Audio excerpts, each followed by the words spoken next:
Bonjour à tous et bienvenue dans un nouvel épisode de On n'en parle pas assez podcast. Je suis votre hôte Tatiana. Pour ceux qui sont là pour la première fois, OEPA Podcast, c'est un espace où nous avons des discussions qui cherchent à comprendre, à nuancer, à réfléchir sur des questions sociales qui sont très souvent ignorées, oubliées ou tout simplement survolées. Bienvenue sur OEPA Podcast et j'espère que nous allons nous plaire ici. Comme je ne cessais de vous le dire, j'ai cherché à inviter quelqu'un pour avoir une discussion sur le podcast. Et finalement, après tant de recherches, je suis finalement avec un invité aujourd'hui. Et c'est quelqu'un de très spécial. Bienvenue papa, bienvenue sur OEPA Podcast. Merci, Je pense qu'on aura une très bonne discussion. je l'espère aussi. Pour le membre de l'audience qui ne te connaissent pas forcément, qui es-tu et qu'est-ce que tu fais dans la vie? Je m'appelle Aimé Bouko Mouimouzi, je suis avocat au barreau du Nord Kivu et au barreau du Sud Kivu. Par le passé, j'ai été aussi au barreau de la Chopo, anciennement province orientale. Mais pour le moment, je suis concentré sur les deux barreaux, donc le Nord Kivu et Le le Sud Sud Kivu. Kivu. Ok. Voilà ce que je fais comme travail. D'après ma petite recherche, il y a trois sortes de droits. Il y a un droit public, il y a un droit privé et judiciaire et il y a aussi un droit économique et social. Quel est le droit que tu as fait et surtout quelle est la différence entre les trois? À l'université, j'ai fait le droit public, Droit public. Ah, particulièrement le droit public interne. ok. Mais dans la pratique, je fais le droit judiciaire. Est-ce qu'il y a une nuance entre les deux? Alors, la nuance, c'est quoi? C'est que les droits publics s'occupent des institutions de l'État. Les droits qui légifèrent, les institutions de l'État. Ça, c'est le droit public. Les droits judiciaires règlent les relations entre le particulier. Les droits économiques gèrent tous les aspects économiques. C'est légifèrent sur tous les aspects économiques. Économique. Voilà. Est-ce que cette répartition, cette distribution, elle est respectée pratiquement ou est-ce que quelqu'un qui a fait le droit économique, est-ce qu'il peut exercer dans le droit privé, on va dire? Oui, parce que à la base, la formation est générale. Ok. La différence, c'est dans les options que l'on choisit. Pour bien comprendre, le juriste est formé de manière générale pour faire tout. Pour faire tout, Pour faire absolument tout. Ok. Voilà. La spécificité vient ajouter un plus sur ce qu'il a comme connaissance à la base. Ok. Par exemple, si vous prenez l'orientation droit public, vous avez à la base tous les domaines de droit que vous étudiez ensemble, et en particulier la profondeur de certains aspects des droits que les autres n'ont pas. Non pas. Voilà. Je vais te ramener un peu en arrière. Tu finis tes humanités. Est-ce que tu sais directement que tu veux faire le droit? Est-ce que c'était une décision par défaut? Est-ce que c'était un rêve? C'est quoi l'histoire? Alors, à la base, je voulais devenir médecin. Pourquoi? Parce que je viens d'une famille où la maman a beaucoup souffert de maladies.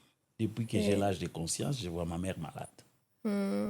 Et toutes les personnes qui intervenaient pour l'assister, pour la soigner, je les prenais pour des héros. Alors, je voulais faire comme eux. Et je me suis orienté, j'ai fait une partie de ma formation à l'école secondaire en technique, j'ai fait l'électricité. Dès là, j'ai pris l'option d'aller continuer en scientifique pour me préparer à devenir médecin. Donc, j'ai terminé les humanités scientifiques et je suis allé à l'université pour faire la faculté de médecine. Mais c'est fait que les conditions d'études étaient tellement difficiles que je n'ai pas pu avancer. Les conditions d'études, qu'est-ce que tu veux dire par ça? On était très nombreux, Ok. très nombreux dans l'auditoire. Ça, c'est de un. On suivait les cours dans des conditions assez difficiles. Ce qui fait que pour atteindre la performance exigée pour passer de promotion, c'était pas facile. C'était pas facile. Et puis, comme les infrastructures aussi ne permettaient pas d'accueillir tout le monde dans les promotions supérieures, ce qui fait que la sélection était assez rude. Hein. C'est très rude. Vous venez à 500, mais vous ne pouvez pas, vous devez être moins de 100 dans la promotion supérieure. Ce qui fait que la sélection était vraiment rude. Rude. Voilà. Dès là, tu Et passes dès à autre là, je chose. suis allé faire la faculté de droit. Pourquoi le droit? Pourquoi pas Le autre chose? droit me permettait de rendre service, être utile à la société, mais pas seulement être utile à la société. Il y a une dimension humaine Humanitaire qui est là, oui. qui vous permet d'écouter les faibles, de les assister, d'essayer de faire triompher leurs droits, de les porter. Hein, voilà. C'était ça qui m'avait motivé. On change de faculté, on va dans la faculté de droit. Qu'est-ce qui se passe après? Alors, à la faculté des droits, vous savez, la faculté des droits, c'est de la littérature. Oui, Tout ce qui est scientifique, on met de côté. oui. Là aussi, il y avait un grand nombre d'étudiants dans les promotions de recrutement, donc en premier graduat. Mais on pouvait se retrouver à 200, 300 dans une promotion de deuxième graduat Oui. et c'était gérable. Si c'était à refaire, tu choisirais toujours le droit? Je ferais toujours le droit parce que dans la pratique, j'ai trouvé beaucoup de satisfaction morale. On va y arriver. Alors là, tu fais ton droit, tu finis, tu as étudié où? J'ai étudié à l'université de Lubumbashi Jusqu'à la fin. jusqu'à la fin. Comment tu t'es retrouvé à Goma? Je suis à la fin de mes études. Oui. Je voulais à tout prix devenir avocat. À tout prix. Quand tu finis, tu n'es pas nécessairement avocat. Non. Tu es juste juriste, licencié en droit. Et puis, tu prends les orientations. Tu peux être avocat, tu peux être magistrat, tu peux être juriste d'une entreprise, Ok. tu peux être conseiller juridique dans une entreprise, tu peux aller faire la diplomatie. Parce que la formation de base vous prépare Englobe à tout ça. Ok. Voilà. Alors, je termine, je me dis, je vais faire le droit. Mais j'ai beaucoup d'attaches à Goma parce que moi, je suis né à Goma. Et donc, je décide de revenir à Goma. Mais ça, c'est une des raisons. La deuxième raison, c'est que quand j'étais encore étudiant, j'avais rencontré un éminent avocat, le bâtonnier Kachongwe, paix à son âme. Il est décédé il n'y a pas longtemps. Et à son âme. Et il m'avait encouragé à revenir travailler à Goma. Ok. Et quand je suis arrivé à Goma, malheureusement, il n'était plus là. Alors, je suis allé toquer à une autre porte chez le bâtonnier Mungu et qui m'a accueilli Pris comme sous son aile. avocat stagiaire. Voilà. On est avocat stagiaire. La transition entre ce que tu as appris à l'université et la pratique. Quand vous quittez la faculté, Oui. vous avez un bagage intellectuel, Oui. mais dans la pratique, il y a des choses que vous apprenez aussi. Ce qu'on appelle la pratique du prétoire, la pratique dans les relations professionnelles. Ça s'apprend sur l'État. Alors, lorsque vous avez un bon bagage intellectuel, vous vous adaptez assez facilement. Parce qu'à l'université, on vous apprend à raisonner, à interpréter les textes, à faire la part des choses, à lier les faits au droit. Donc, on vous apprend à aller au-delà du commun des mortels sur des questions juridiques. Alors, dans la pratique, lorsqu'on vous soumet un cas, vous l'examinez avec le bagage intellectuel que vous avez reçu acquis à l'université. à l'université. Ce qui fait que la transition n'était pas très difficile parce que j'avais trouvé des encadreurs assez compétents et qui suivaient à la loupe. Ce que tu Mais fais. j'ai une expérience. Un jour, mon patron de stage me dit qu'il n'a pas le temps pour aller défendre une cause parce qu'il avait des empêchements d'ordre familial et que voilà, il fallait que j'aille assurer la défense de notre client. Tout seul. Tout seul. Un dossier que je ne connaissais pas très bien. Tu es stagiaire aussi, Je suis stagiaire. à souligner. Il me l'a confié, il m'a demandé de l'étudier et que s'il y avait des difficultés, que je revienne vers lui pour qu'on discute. Alors je me suis mis à la tâche parce que, entre parenthèses, avant de commencer la profession, la meilleure façon de former quelqu'un, c'est de lui donner les anciens dossiers. Ok. Il a le temps de les lire, de les comprendre comprendre. comment les anciens faisaient, comment la rédaction s'est fait, comment on rédige un exploit, etc. Donc tout ça, j'avais déjà fait pendant un temps et ça, c'était mon baptême de feu. On m'a donné un dossier que je Ton ne connaissais premier pas. C'était mon premier dossier. Et puis, c'était un dossier à la cour. Ce n'était pas un dossier au tribunal des grandes instances, donc la juridiction inférieure. C'était un dossier au niveau de la cour. Et tout jeune, j'étais opposé à un bâtonnier qui était un ancien qui gérait ces dossiers depuis très longtemps. J'ai pris le temps de lire, d'écrire, de conclure, de nuancer les choses, de les confronter, de trouver les textes qui appuient, de chercher la jurisprudence pour appuyer davantage. Une jurisprudence, c'est les décisions judiciaires qui ont précédé. reviennent sur une question de droit controversée. Voilà. Cette décision-là, j'ai essayé de les lire, de trouver, d'appuyer. Et enfin, quand je me sentais prêt, je suis allé voir mon maître de stage pour lui présenter mes conclusions. Et pour ces dossiers, je pense que les conclusions, il dit, OK, je te fais confiance, vas-y. Alors, je dis, mais il n'a même pas lu. Ouh. Il dit, non, je te fais confiance, vas-y. Bon, On a peur, on est stressé. on est stressé. Et je devais donc quitter Goma pour aller à Bukavu. Donc, Ah, ça s'est j'arrivais passé aussi à dans une Bukavu. juridiction que je ne connaissais pas. Tu ne Donc, connais tout pas. nouveau, je ne connais personne. Alors, j'arrive dans la salle d'audience. Avant la salle d'audience, je vais me présenter chez le bâtonnier, mais qui est en même temps mon contradicteur à la barre. Oui. On discute, puis on se retrouve à la barre. Il y a les tracts, il y a la frousse, Forcément. du débutant. J'imagine pas. Mais après, quand on entre dans le bain, parce qu'on maîtrise la question, on maîtrise la matière, on a bien compris, on est sûr des arguments qu'on a, on les développe assez aisément. Aisément comme un ancien. Ok. Ouais, les tracts disparaissent. Le tract, c'est juste pour le l'entame. début. Voilà. Mais quand vous êtes dans le bain, vous exposez, vous connais argumentez, tes vous faits. appuyez, ça passe. Comment ça s'est passé? Et j'ai eu l'avantage de gagner ces procès-là. Ouh, le tout premier procès. Les tout premiers. Contre le bâtonnier. Voilà. C'était Oh là là. un bon souvenir pour moi. J'imagine. J'imagine que vous étiez très, très content. Ouais, On est très content. C'était un très bon souvenir. Alors ça, c'est votre premier procès. Et comment on passe de ça, mais concrètement, comment on passe de je suis stagiaire, je viens à peine d'avoir mon premier procès à j'ouvre mon propre cabinet? Ça ne se fait pas tout de suite. Parce que Justement. pour ouvrir un cabinet, il faut d'abord avoir terminé les stages. 2 ans, vous êtes sous les ailes d'un ancien Ok. qui vous montre comment ça se fait, qui vous oriente lorsque vous avez un dossier à vous-même, qui vous suit de Prêt. près pour vous permettre de devenir un avocat tout fait. Voilà.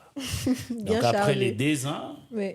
en principe, si vous souhaitez continuer, vous continuez dans le même cabinet où vous avez été accueilli. Et si vous ne souhaitez pas, vous pouvez changer. Changer. Alors pour mon cas, je suis resté, après le stage, je suis resté dans le même cabinet. Ok. Mais il y a eu en 2002 l'éruption volcanique qui a brûlé pratiquement tous nos cabinets. Oh là là. Qu'est-ce qui s'est passé après? Après l'éruption, j'ai décidé d'ouvrir mon propre cabinet. Ok. 2002. 2002, oui. Et j'ai commencé timidement avec les quelques Timidement. clients qu'il y avait. Est-ce qu'il y avait des clients? Tu es nouveau, tu n'as pas forcément la réputation ni les connexions qu'il faut. Alors, Comment je vais ça se t'expliquer passe? comment on arrive à avoir des clients. La première possibilité, c'est que quand vous travaillez dans le cabinet de quelqu'un qui est un ancien, Oui. vous rencontrez les anciens clients de ce cabinet-là. Ils arrivent à vous découvrir. Ok. Ils parlent de vous auprès d'autres personnes qui ont besoin d'être assistées. C'est là ils peuvent conduire des clients vers vous. Deuxième possibilité, c'est que vous allez au prétoire, c'est-à-dire au tribunal ou devant une juridiction, et là, vous faites votre travail. Votre prestation fait que les gens vous découvrent. Et lorsque les gens vous découvrent, ils viennent vers vous Vers vous. pour obtenir le même service que vous avez rendu ces jours-là où ils vous ont découvert. Ça aussi, c'est une possibilité. Alors, d'autres possibilités, c'est que des gens qui vous connaissent comme avocat. Majoritairement, tu as trouvé tes clients de quelle option des trois que tu viens de me citer maintenant? Ils sont venus d'où, tu penses? De partout. De partout? De partout. Il y en a qui sont venus parce que ils m'ont connu dans l'ancien cabinet où j'étais. Oui. Ils sont venus voir que je puisse continuer à les servir. Et pour ça, il fallait que j'obtienne l'accord de l'ancien. mon ancien maître de stage. Oui. Sinon, c'est pas correct. C'est pas correct. Oui. Vous ne pouvez pas prendre la clientèle de quelqu'un. Ça serait violer les règles de la profession. Oui. Donc, s'il y a quelqu'un qui vous a connu là-bas et qui veut venir vers vous, vous voulez lui en parler. S'il ne trouve pas d'objection, vous continuez. Alors, après ça, il y a c'est là qui m'ont découvert aussi Au fur et à mesure. au fur et à mesure. Il y en a que j'ai rencontrés parce que recommandé par un ancien client ou recommandé par un collègue ou un confrère avocat. Il y en a que j'ai rencontrés aussi parce que recommandé par certains magistrats qui vous apprécient et qui, quand ils sont sollicités, ils disent « Vous pouvez voir tel avocat, il va peut-être vous aider ». Ok. Il y a aussi, à un certain moment, on s'est fait une certaine réputation. Il y a des gens qui ne vous ont jamais connu, mais qui Mais ont qui- entendu parler de vous et Oui. qui viennent vous chercher. Hmm. Voilà. J'ai l'impression que dans cette profession, la réputation tient pour beaucoup. La réputation, on la fabrique. Il faut la générer par le travail. Oui, Il faut la générer par le résultat que vous les apportez au client. résultats. Il faut la générer par le sérieux que vous mettez dans le travail. Est-ce que tu penses que ces métiers est saturé? Tu conseillerais à quelqu'un de faire le droit aujourd'hui? Oui, Toujours? oui. Le besoin est grand. Hmm.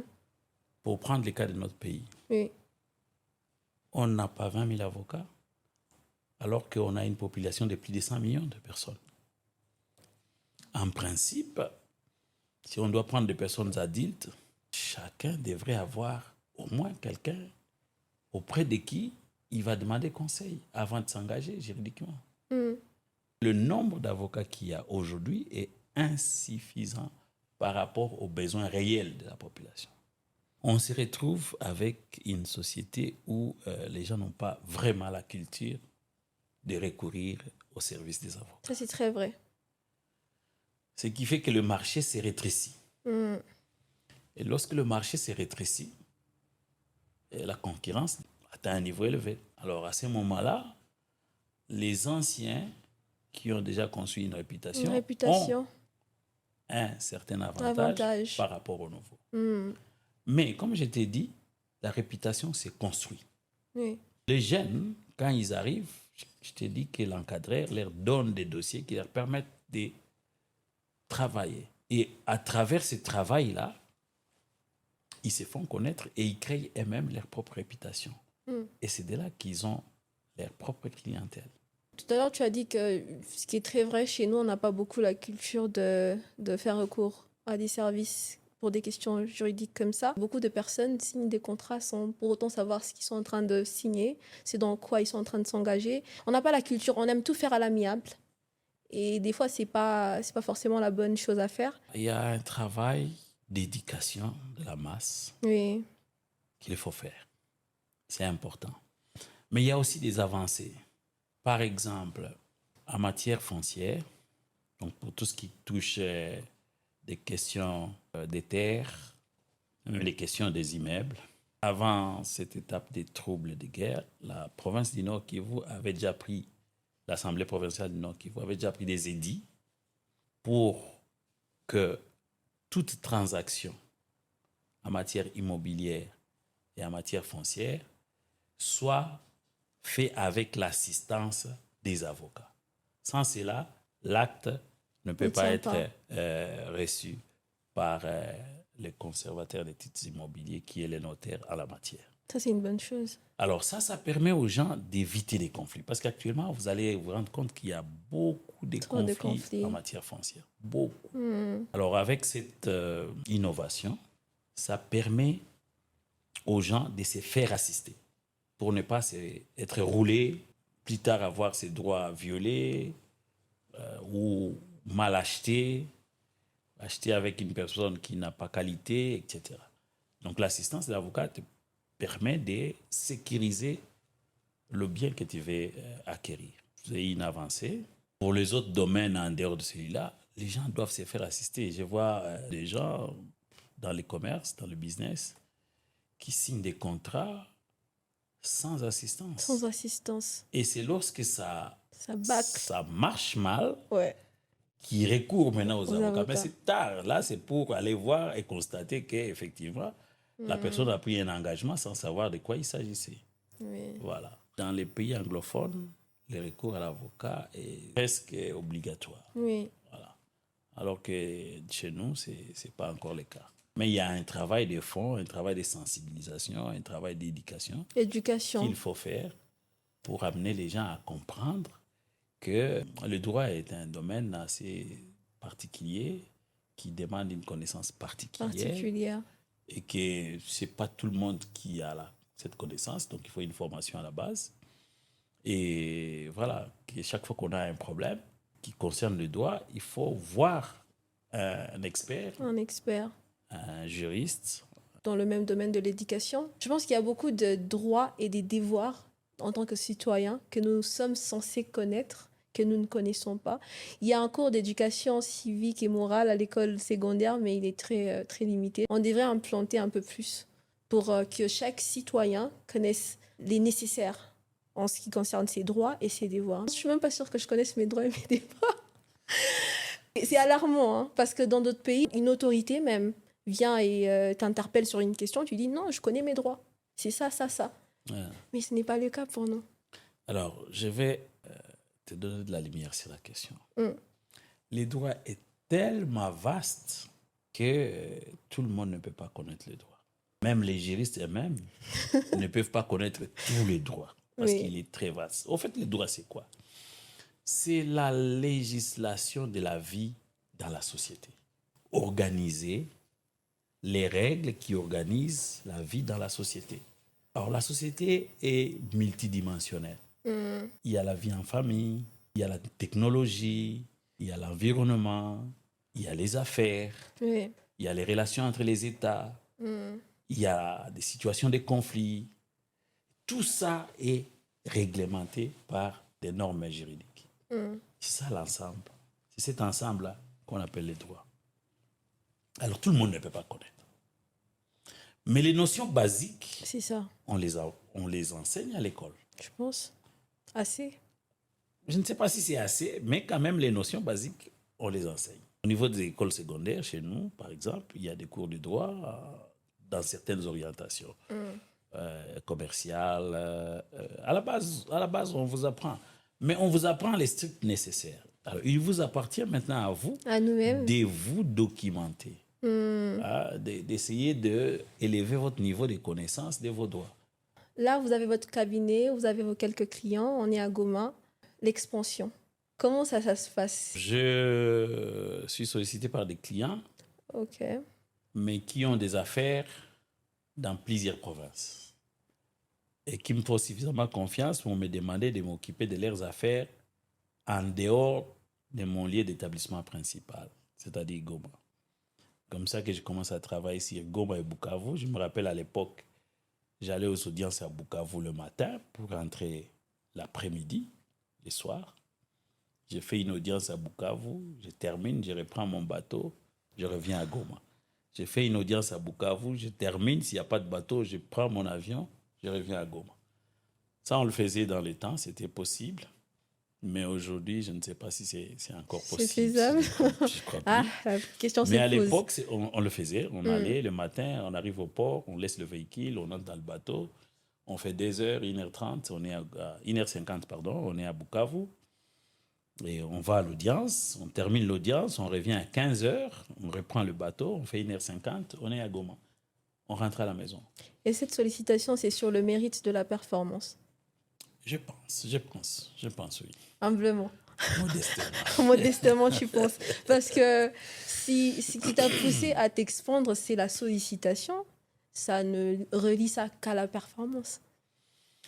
Bon, c'est aussi plus la confiance. Quand vous mettez les clients en confiance, quand vous discutez avec eux, quand vous leur montrez leurs droits et que vous vous battez pour que leurs droits puissent triompher, ils vous font confiance. Là où ils vous ont donné une affaire, ils vont vous en donner 2 ou 3. Voilà. Alors ça a été le cas pour Goma. Après, j'ai eu des clients, des grandes multinationales, Ok. qui avaient des intérêts pratiquement dans toute la région est de la République démocratique du Congo. Oui. Et donc, j'étais obligé de me mouvoir, aller dans différentes régions de l'Est. Pratiquement la province orientale de l'époque, et puis la province du Nord Kivu, du Sud Kivu, la province de Maniema. À certains moments aussi, on allait à Kalemi, donc la province de Tanganyika. Et on a décidé de se rapprocher des intérêts des clients dans ces coins. Donc, on a ouvert des cabinets à Bunia, à Kisangani, à Beni. Le cabinet principal était à Goma, donc on a ouvert aussi à Bukavu. Mais bon, la conjoncture étant ce qu'elle est aujourd'hui, certains clients ont fermé. Donc, voilà. Et quand tu es allé dans des milieux comme Beni, Maniema, est-ce qu'il y avait une certaine structure ou bien il a fallu que tu commences encore dès le début? Alors, partout, on a ouvert des extensions. nous y sommes allés pour les intérieurs des clients qui existaient déjà, des grandes sociétés. Alors, en les assistant, étant sur place, il y a d'autres personnes qui nous découvrent sur place. Et c'est là qu'ils commencent à venir petit à petit vers nous. Mais le principal qui nous a amené à faire toutes ces extensions-là, c'était les grands clients. Clientèle. Ok. C'est des grandes sociétés, des télécommunications, des mining, des microfinances, etc. On est en train de parler de tes clientèles. Les gens ont tendance à associer le travail de l'avocat. J'ai pas envie de dire au mensonge, mais je vais quand même le dire comme ça. Vas-y, l'avocat, il est prêt à tout dire pour l'intérêt du client. Aux personnes qui ont ces croyances, tu leur dirais quoi? Je vais te donner une anecdote. Lorsque j'ai décidé de faire avocat, Oui. j'ai eu une première opposition. C'était ma mère.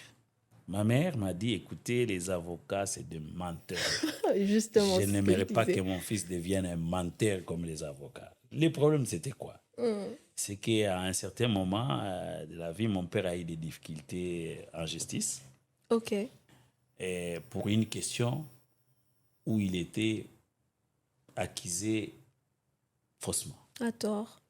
À tort. Alors on l'a arrêté parce que la question était très grave. Et puis ils sont allés en procès. Et puis on l'a acquitté. Mais pendant le procès, l'avocat de la partie adverse a développé ce qu'on lui a dit, les faits tels qu'on les lui a présentés.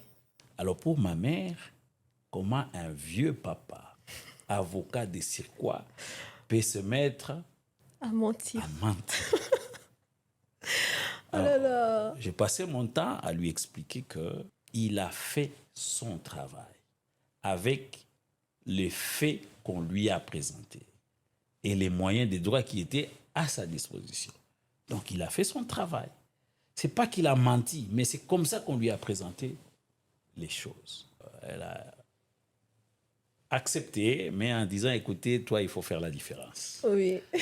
Alors, ça, c'était l'anecdote. Pour revenir à la question, oui. L'avocat n'est pas un menteur. Déontologiquement, un avocat ne peut pas mentir. Il ne peut pas modifier les faits.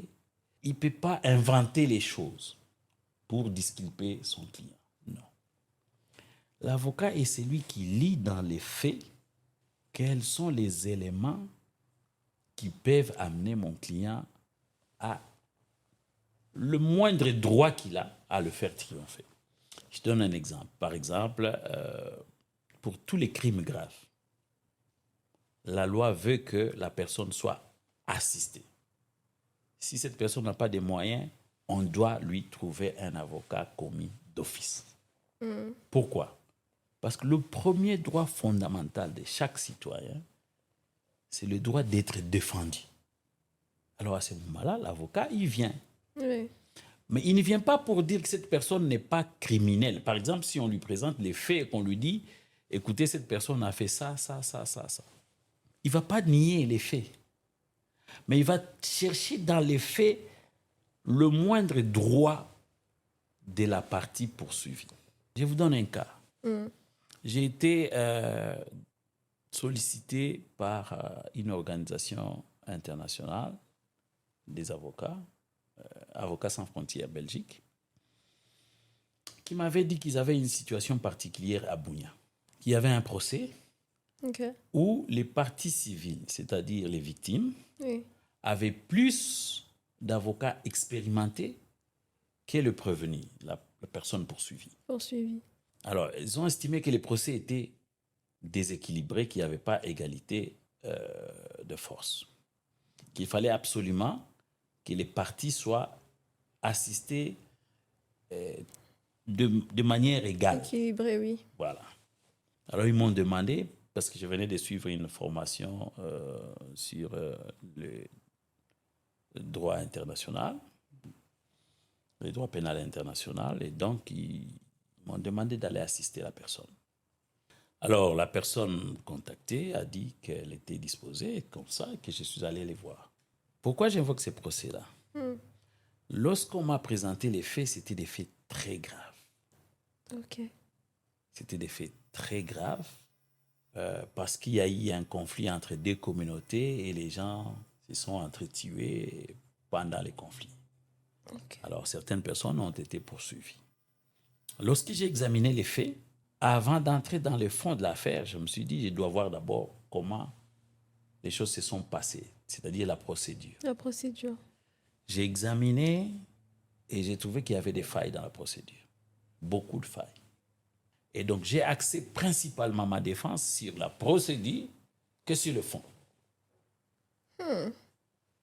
Oui, parce que sur le fond, je n'avais pas... il y a l'accusation. On est venu, on a tué, on a massacré, mais il n'y avait pas de preuve.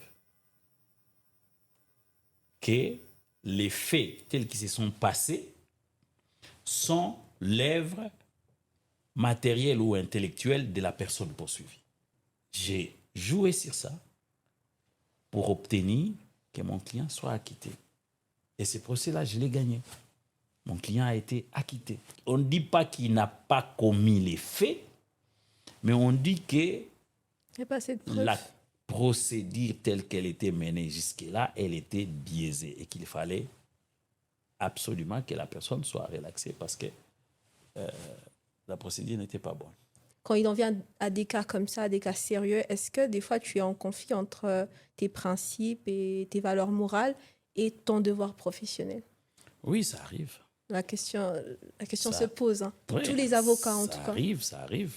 Et comment vous gérez? Le principe est celui-ci.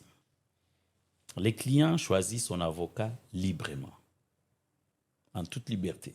Je veux celui-ci, je ne veux pas celui-ci. Oui, Mais l'avocat aussi accepte un dossier en en toute toute liberté. liberté. Parce que quand on commence la profession d'avocat, on prête serment.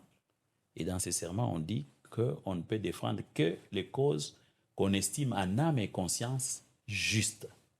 Ok. Alors, lorsque vous trouvez qu'une cause n'est pas juste, vous pouvez dire orientez-vous ailleurs. C'est possible, ça arrive. Est-ce que les gens le font? Oui, hein, ils le font pour ceux qui sont vraiment très désintéressés par le matériel. Ils disent, écoutez, par rapport à ma conscience, je Je ne ne suis suis pas pas prêt d'accord. à continuer ou à vous aider ou à vous accompagner. Il y en a. Il y a d'autres principes aussi. Par exemple, dans les cas de divorce, lorsque je suis consulté par une personne, j'exige que sa famille soit informée. Pourquoi je le fais? Ce n'est pas une exigence légale, ce Ok. n'est pas une exigence professionnelle, mais c'est un problème de conscience personnelle. Dans la pratique, très souvent, les gens croient que les avocats encouragent les gens à divorcer pour des raisons d'argent.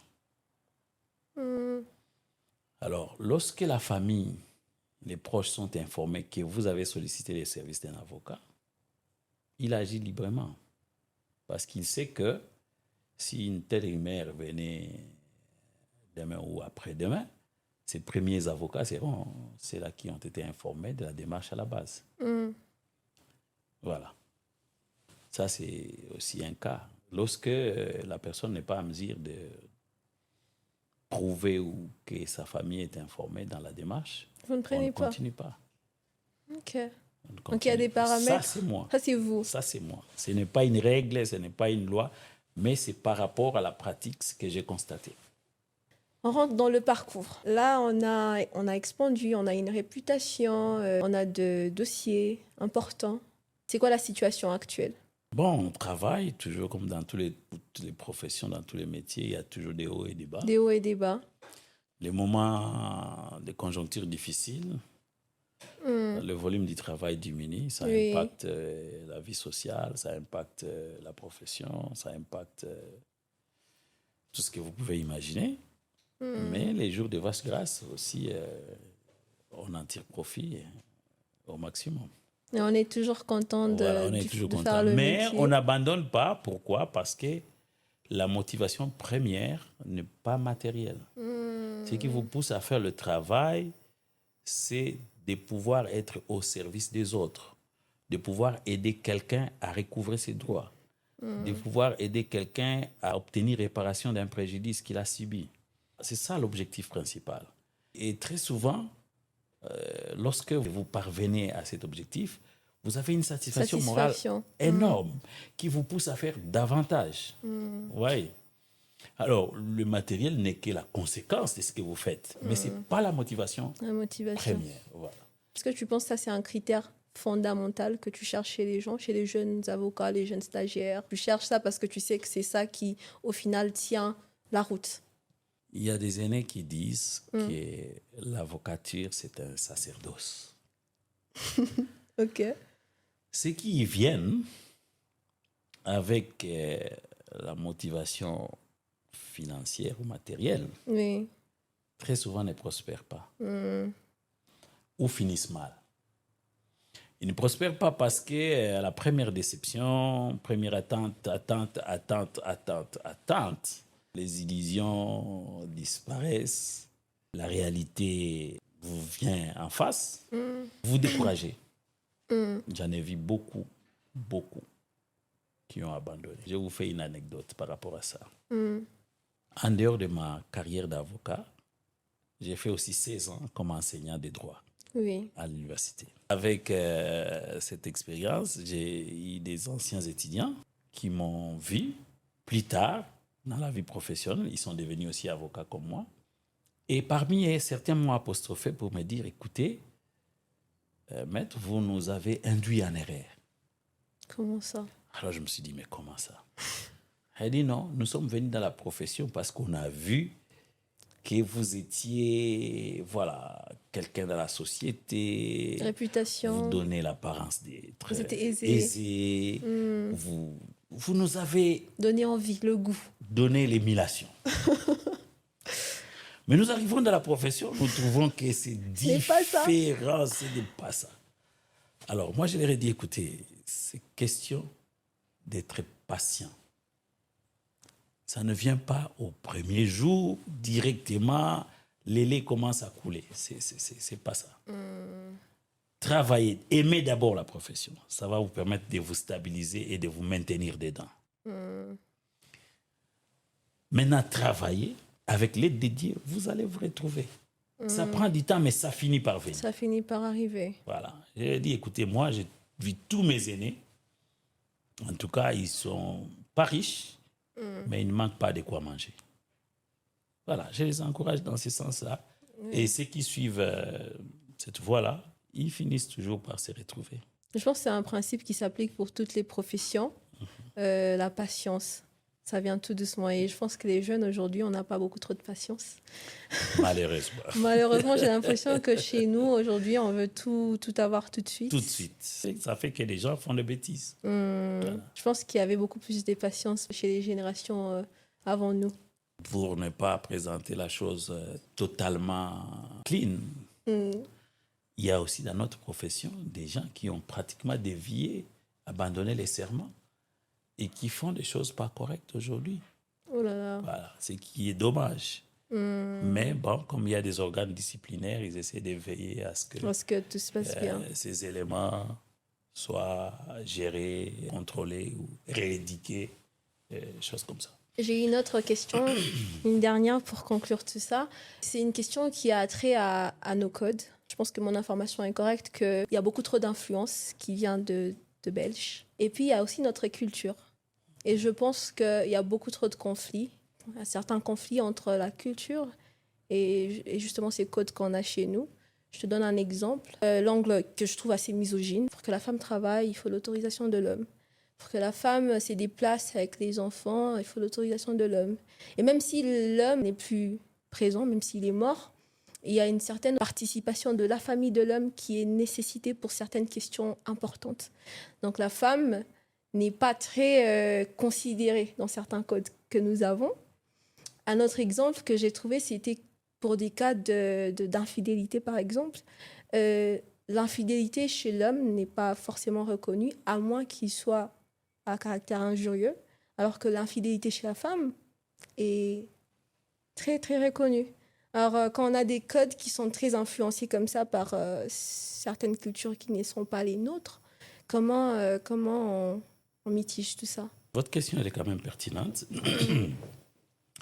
Le droit que nous avons aujourd'hui, nous l'avons hérité de la Belgique, qui est les colonisateurs. Mais les législateurs font un effort depuis l'indépendance jusqu'à aujourd'hui à essayer de rencontrer notre culture dans les différentes législations. Donc, réformer en intégrant des aspects de notre culture dans la législation aujourd'hui. Ce qui fait que beaucoup de textes sont en train d'être réécrits aujourd'hui pour essayer de les adapter de plus en plus à notre culture, à notre façon de voir les choses. Par exemple, vous avez parlé des droits de la femme en matière de travail. Ça, c'est déjà assez évolué aujourd'hui. La femme peut travailler.